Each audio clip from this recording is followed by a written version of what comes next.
paid for my son's entire wedding, $150,000. But during the very first speech, my daughter-in-law looked straight at my wife and said, "Some people think sacrificing a little money is enough to earn respect." A few quiet laughs rippled across the room. My wife just sat there, silent, wearing the same dress she had already altered twice. I didn't stand up. I didn't argue.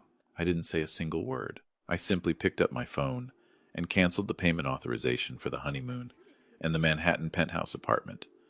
The two of them had just been proudly showing off to everyone. That was the moment everything truly began. Before I continue this story, if you enjoy real family stories like this, please consider subscribing to the channel and leave a comment telling me where you're listening from. I usually read those comments every evening. But for now, let's go back to that night. After I set my phone down, the reception kept going as if nothing had happened.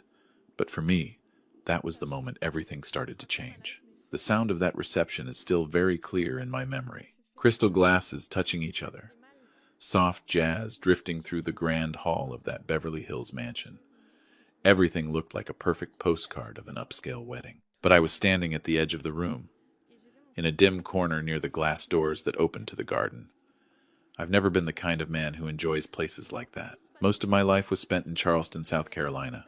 An old house, a quiet street, and long afternoons sitting on the porch with Elizabeth. For us, a simple dinner and a cup of hot tea were enough to call a day complete. But that night, things were different. That wedding cost around $150,000. I know that number better than anyone, because every single dollar came out of my retirement account. I spent more than 40 years working as an engineer. Numbers, blueprints, and long days in an office. I've never been the kind of man who spends money to impress people. But James told me this wedding was important. He said Zoe's family cared a lot about appearances. He said a simple wedding might make them think we didn't respect our future daughter-in-law. Elizabeth looked at me for a long time when James said those things. She didn't argue. She rarely argues about anything involving our son, but I knew what she was thinking. I could see it in her eyes. We had never lived a flashy life. Still, in the end, I agreed. Not because of Beverly Hills. Not because of Zoe's family. Only because James is our son. I still remember the afternoon we transferred the deposit for the venue. Elizabeth was sitting beside me at the kitchen table. She was gently rubbing her lower back, as if she didn't want me to notice the pain. "Are we still okay?" she asked. I told her we were. I'm not entirely sure that answer was completely true. Now let me take you back to that evening. When Zoe stood up with the microphone, every eye in the room turned toward her. She was wearing an expensive white gown. The lights caught the fabric and made it almost glow. Zoe smiled. It was the same smile I had seen many times over the past 3 years. Very polite, but it rarely reached her eyes. She started with the usual words. Thanking friends, thanking family, talking about the journey she and James had shared. Everything flowed smoothly, until her gaze stopped on Elizabeth. My wife was sitting at the table near the front, close to the small stage where Zoe stood. She was wearing a light blue dress. I knew that dress well. Elizabeth had altered it twice in the past month because she said there was no need to buy a new one. I still remember her standing in front of the bedroom mirror, gently adjusting the hem. "Do you think this looks all right?" she asked me. I told her she looked beautiful. Zoe looked at Elizabeth for a few seconds. Then she said the sentence I mentioned earlier, that some people try to prove their presence through cheap sacrifices, hoping to earn respect. For the first few seconds, no one said anything. Then, a few small laughs came from the other side of the room. I'm not sure they fully understood what she meant. Maybe they thought it was just a slightly sharp joke. But I understood. Elizabeth understood too. She didn't react. She simply lowered her head slightly, the way a patient teacher waits for a classroom to grow quiet again. I have lived with Elizabeth for 42 years. I know when she's trying to hold herself together. That was one of those moments. And I didn't walk over. I didn't ask Zoe to explain herself. I didn't say a single word to James, who was standing beside her with a tight smile on his face. Instead, I took out my phone. The screen lit up in my hand. My bank account was connected to 3 major payments for the two of them.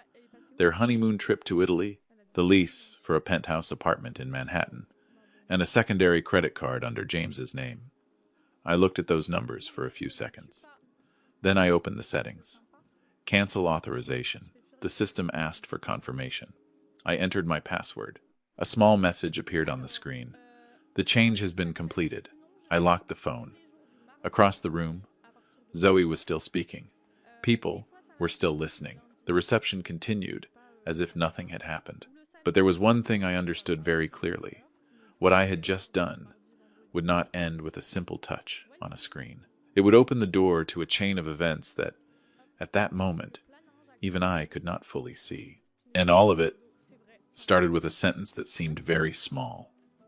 On a summer evening like that, a few minutes later, I stepped away from that corner of the room. Not because I wanted attention, I just needed a little quiet air. The garden behind the mansion looked out over the hills of Beverly Hills. Golden lights stretched along the distant roads, and the music from inside drifted out softly. I stood there, resting my hands on the stone railing. It wasn't the first time in the past 3 years that I had asked myself how things had reached this point. James, when he was a boy, wasn't the man I had just seen standing beside Zoe. Back then, he was a quiet kid. He liked taking apart old radios just to see what was inside them. Sometimes he would sit in the garage for hours, asking me questions about engineering drawings. But when he moved to New York for work, things started to change. At first, it was just late phone calls in the evening. "Dad, I'm trying to build my position here," he said. "In New York, people look at how you live before they listen to what you say." I didn't fully understand that, but I listened. Then those calls began to come with requests. The first time he said he needed money to invest in a business opportunity. The amount was $30,000. I transferred it the next morning. Elizabeth didn't say anything when she saw the transaction. Just a few weeks later, James called again. This time, it was $50,000.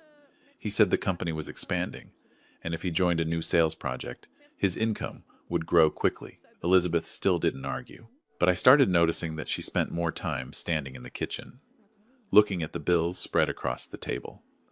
One afternoon, she gently said, "Maybe we should sell the boat." That boat was something I kept after retirement. I didn't use it very often, but I liked knowing it was still there. I sold it a week later. The money went straight into James's account. Then Zoe entered his life. I met her for the first time during a dinner in Manhattan. The restaurant was on the upper floor of a building overlooking the Hudson River. Everything there was polished and quiet, in a way that made me feel like I was wearing the wrong clothes. Zoe spoke with a lot of confidence. She talked about her family in Connecticut, about trips to Europe, and about friends who worked in investment funds. James looked at her very differently. I think, even then, he had already decided he needed to live in her world. After that dinner, the money requests started coming more often. $20,000 for a deposit, $15,000 for a short-term investment opportunity, $40,000 for an unexpected legal issue. The total grew quickly. I didn't add it all up until the end of the second year. More than $200,000. Elizabeth knew that number, but she never once said we should stop. There was only one time she spoke about something for herself. It was on a winter morning. She had just come back from the clinic. The doctor said her spine was getting worse. If she wanted to avoid long-term pain, she would need surgery. The cost was around $40,000. I told her we would do it as soon as necessary. But just a few days later, James called again. His voice sounded more tense than usual. He said he was having trouble with a contract at work. If it wasn't resolved immediately, his career could be seriously affected. The amount he needed was almost exactly the same as Elizabeth's surgery. I remember that evening very clearly. Elizabeth was sitting at the kitchen table, one hand resting against her back. I told her James was in trouble. She stayed quiet for a long time. Then she nodded. "We help him first," she said. A few weeks later, Elizabeth had to spend a night in the hospital because the back pain became too strong. I sat beside her bed, scrolling through my phone while she slept. That's when I saw the photo. Zoe had posted it on Instagram. She was holding her hand up toward the camera, showing off a large diamond ring. Behind her was a very expensive restaurant. The caption was short, "Luckiest girl in the world." I looked at the date of the post. It was the exact same day we had transferred money to James. I never told Elizabeth about that photo. I never called James about it either. But from that moment on, a thought began to grow in my mind. Not every story my son told me matched the truth. The night air in Beverly Hills was a little cold. I was still standing on the balcony while those memories passed through my mind. Inside the house, the laughter continued. The reception wasn't over yet, but I knew the decision I had made just a few minutes earlier would change things. I just didn't know how yet. And I had no idea that what I would discover later was much bigger than a diamond ring. After standing on the balcony for a while, I went back inside. The reception was still moving along as if everything were perfectly normal. Servers passed by, carrying trays of drinks. The music had shifted to something slower. James and Zoe were standing in the center of the room, surrounded by their friends. Short bursts of laughter rose from the group. From a distance, it looked like the picture of a couple stepping into a perfect new life. I didn't walk toward them. Instead, I looked for Elizabeth. She was still sitting at the table near the front, one hand resting lightly on her glass of water. When I sat down beside her, she turned and looked at me. "I'm fine," she said quietly, before I could even ask. Elizabeth has always been that way. She protects other people from discomfort, even when she's the one who's been hurt. I simply nodded. We sat there for a few minutes watching people dance under the lights. Then a man approached our table. He looked a little over 60, wearing a gray suit. I remembered seeing him earlier during the ceremony, standing with a group from Zoe's side of the family. He stopped in front of me and gave a polite nod. "You're Paul, correct?" he asked. I nodded. "We haven't officially met," he said. "My name is Richard." Elizabeth gave a small smile, though I could tell she didn't recognize him either. Richard pulled out the chair beside us and sat down. "Sorry if I'm interrupting," he said, "but I think you should know a few things." That caught my attention. He didn't look toward Zoe or James. Instead, he looked straight at me, like a man deciding how much he should say. "I've known Zoe's family for quite a while," he continued, "long before she moved to New York." I waited. Richard let out a quiet breath. "Perhaps I shouldn't say this at a wedding," he said, "but sometimes beautiful stories are built on foundations that aren't very stable. I've never liked vague talk. I spent my life working with engineering drawings. Something is either correct or it isn't. What exactly are you trying to say?" I asked. Richard glanced around the room once more, then lowered his voice. "Zoe's family isn't as wealthy as they usually claim." I didn't react right away. Over the past 3 years, I had heard plenty of stories about her family. Vacation homes, large investments, social events James said he had to attend to maintain connections. Richard gently shook his head. "Her father's company closed nearly 2 years ago," he said. "After that, there were quite a few debts." He paused, giving me time to absorb it. "Most of what you see now," he added, "is just appearance." A heavy silence settled in my mind. If that was true, then many things over the past 3 years started to make sense in a different way. Richard watched me for a few seconds. "Your son has probably helped them quite a bit," he said. I didn't answer that, but he seemed to understand my silence. "I'm not saying James is a bad man," Richard added. "I just think that when someone tries to maintain a very large image, they sometimes feel they must protect it at any cost." I thought about James's late-night calls, the urgent money transfers, the stories about opportunities and unexpected problems. After a few minutes, Richard stood up. "Well," he said, "I just thought you should know." He shook my hand and walked away. Elizabeth looked at me. "What did he say?" she asked softly. I thought for a few seconds before answering. "Just a few things about Zoe's family," I said. Elizabeth didn't ask anything else. But when I looked back toward the dance floor, another thought began forming in my mind. If Zoe's family was truly struggling financially, then the money James kept needing over the past 3 years might not have been simple investment opportunities. It could have been something else. 1 week after the wedding, I started reviewing my financial paperwork back in Charleston. I hadn't done that in years. I had always believed everything was still in order. But this time, there was an envelope from the bank that made me stop. It was a notice related to a mortgage loan. At the top of the page, the borrower's name was listed. James. I read that line twice. The property used as collateral was my house in Charleston, the home Elizabeth and I had lived in for decades. I did not remember signing any document like that. At the bottom of the page, there was a signature. My name. But when I looked closer, I knew immediately. That signature was not mine. And in that moment, I understood something. What was happening here was not just about large amounts of money or confusing stories. There was something deeper behind it, and this time, The person standing at the center of it was not only Zoe. I held that paper in my hands for a long time before I said anything to Elizabeth. That afternoon in Charleston was quiet, like it always was. Sunlight came through the living room window and fell across the wooden table where I had spread out the bank documents. Elizabeth was in the kitchen preparing tea. A few minutes later, I heard her footsteps. "What did you find?" she asked. I didn't answer right away. I simply turned the paper toward her so she could see the signature at the bottom. Elizabeth put on her glasses and leaned down to read it line by line. I saw her shoulders stiffen slightly. "We didn't sign this," she said softly. "No," I replied. "It wasn't a small loan. If the bank chose to enforce their terms, the house we had lived in for more than 40 years might no longer belong to us." Elizabeth placed the paper back on the table. She didn't ask why James would do something like that. Maybe she had already begun to understand. So had I. For years I believed my son was simply trying to prove himself in a big city. But now things were starting to come together into a different picture. The urgent money transfers, the unclear stories, and now, mortgage papers with a forged signature. 3 weeks after the wedding, I received a phone call from James. His voice sounded different from usual. "Dad," he said, "we need to talk." I knew that call would come sooner or later. The penthouse apartment in Manhattan he planned to move into was no longer available. The lease depended on automatic payments I had canceled on the night of the wedding. The honeymoon trip to Italy had been canceled 2 days later as well. I never explained anything. I simply allowed the financial agreements to follow their own rules. James flew to Charleston a few days later. He arrived late in the afternoon. I was sitting on the front porch when the rental car stopped at the gate. James stepped out, looking more exhausted than I had ever seen him. He sat down in the chair across from me. For a while, neither of us spoke.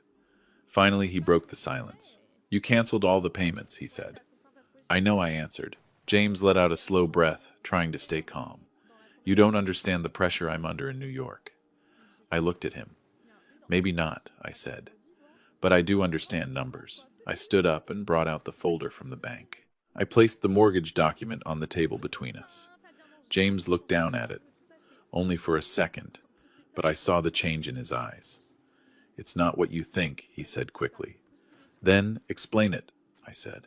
James began talking fast. He said Zoe's family was going through temporary financial trouble.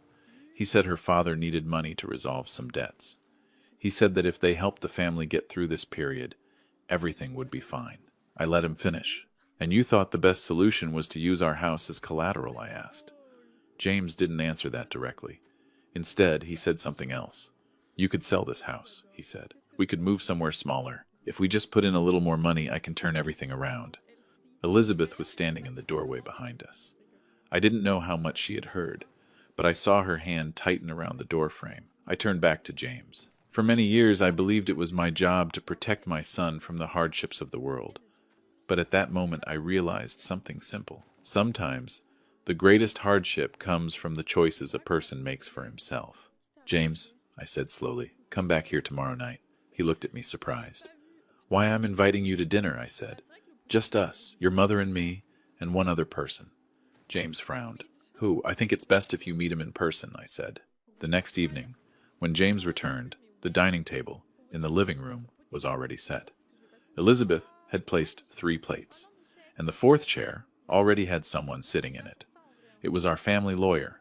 On the table in front of him was a thick stack of documents. When James walked into the room and saw him, I knew he understood. This dinner was not about selling the house. It was about deciding what would happen next to our family. James stood still for a few seconds in the doorway when he saw the lawyer. His eyes moved across the table, past the thick stack of documents, and finally stopped on me. Elizabeth pulled out a chair and motioned for our son to sit. "Eat first," she said gently. "The food will get cold." Dinner began in silence. The sound of silverware touching the plates seemed louder than usual. I've lived long enough to know some conversations need a quiet moment before they begin. After a few minutes, our lawyer, Mr. Harris, opened the folder. He had handled our family's legal matters for more than 20 years. He wasn't a man who talked much, and that's one reason I trusted him. "James, Mr. Harris said calmly, "we've reviewed the mortgage connected to the Charleston house." James didn't look at him. He stared down at the table. "I never meant to hurt anyone," he said. "Mr. Harris nodded slightly. That may be true, he replied, but a forged signature on financial documents is still a serious matter. The air in the room grew heavy. Elizabeth rested her hand lightly on the table. I knew she was trying to keep things from sliding in a different direction. I looked at James. I didn't call the police, I said. James lifted his head immediately. But I continued, we need to bring this to a clear end. Mr. Harris slid the folder toward him. This is a waiver of inheritance rights, he explained. If you sign it, the mortgage situation will be handled another way. Your parents will keep the house. James stared at the pages for a long time. I didn't rush him. Some decisions a man has to make on his own. Finally, he picked up the pen. I saw his hand tremble slightly as he signed the last line. When the pen left the paper, the room became strangely quiet. No arguments, no accusations, just an old chapter, closing. A few weeks later, the marriage between James and Zoe began to crack. I didn't need to investigate. The news found its way to me. Zoe stopped talking about their plans in Manhattan. The photos of that glamorous life disappeared. 2 months later, James called me again. He said Zoe had left. I didn't ask for details. Some stories don't need to be dug into any deeper. James started working at a parking lot near Newark Airport to slowly pay off his debts. It wasn't the job he once imagined for himself. But sometimes, a man has to start again, from very small things. Elizabeth still sent him messages from time to time just to check on him. She has always been that kind of person. And we finally began taking care of the things we had postponed for too long. Elizabeth's spine surgery took place early the following spring. I sat in the waiting room for 4 hours. When the doctor walked out and said everything had gone well, it felt like I was breathing out after holding my breath for a very long time. Elizabeth recovered slowly, but steadily. For the first time in years, she could walk around the neighborhood without stopping because of the pain in her back. A few months later, we sold some old investments and started planning a trip Elizabeth had mentioned many times before. Not Beverly Hills, not Manhattan, just quiet places we wanted to see before it was too late. One summer afternoon, we were sitting on the beach in Charleston. The waves rolled in steadily, like the slow breathing of the ocean. Elizabeth sat beside me, her feet touching the shallow water. She turned and looked at me. "Do you regret it?" she asked. "Regret what?" I asked. "The past few years," she said. I thought about it for a moment. Then I shook my head. "No," I said. I looked out toward the horizon. "We spend our lives teaching our children how to fly," I said slowly. "But that doesn't mean we have to cut off our own wings, just to become their feathers." Elizabeth smiled softly. The sea breeze moved across the sand, carrying that familiar smell of salt. In that moment, I realized something simple. Life isn't always fair. But sometimes, if a person is patient enough to stand their ground, they can still find the quiet years they thought were lost. Thank you for staying with this story until the very end. If this story made you think about family, about respect, and about the quiet sacrifices parents make, I hope you'll take a moment to like the video, subscribe to the channel, and share it so others can hear it too. In life, we are often willing to give everything to the people we love. But this story reminded me of something important. A parent's love can be unconditional, but respect is something that must always be valued and returned. I wish peace for you and your family. And if you're still here, thank you for listening.